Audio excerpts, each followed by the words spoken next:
вот после аварии. У меня переломы были, переломы в 2 местах позвоночника, перелом копчика, перелом шейки бедра. В данный момент у меня протез. Я ходила до встречи нашего крема, я ходила тростиком. На сегодняшний день, видите, я здорова. Я могу сказать, что я здорова. Да. Почему? Потому что я сейчас не чувствую. До аварии еще у меня были грыжи в 3 местах, протрузии. Это все сейчас меня абсолютно не беспокоит. Кроме этого, я, в общем-то, себе делаю эксперименты с нашими продукциями. На сегодняшний день я, можно сказать, свое здоровье подняла на 90%. Ну, немножко осталось.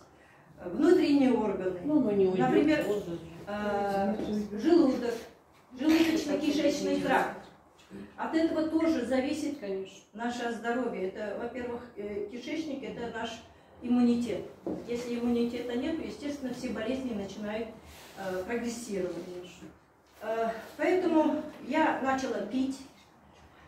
Пить я вначале растопила в горячей воде, как пила, а потом под язык. Кроме этого, у меня бронхит хронический. Когда начинается кашель, я не под язык, а сверху языка ложила и сосала медленно-медленно. Потом, когда все растаяло, через минут 10 только запивала горячей водой, не кипяченой. Вот это вот, обратите внимание, воду надо пить не кипяченой.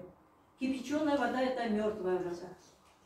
Поэтому правильно пользоваться нашей продукцией, это много значит. Ко мне некоторые люди обращались, ну, говорили: ой, ваша продукция ничего не действует, не работает, вы просто, как сказать, ради продажи. Я говорю: вы как вы пользовались? Оказывается, они просто, причем даже когда массажировали, мазали, они прямо терли до красноты, сами так вот рассказывают. Я говорю: а пищевую пленку использовали? Нет. А воду пили? Нет. А вот результат. Вы попробуйте, как я вам рассказала, так и делайте. Ну, к сожалению,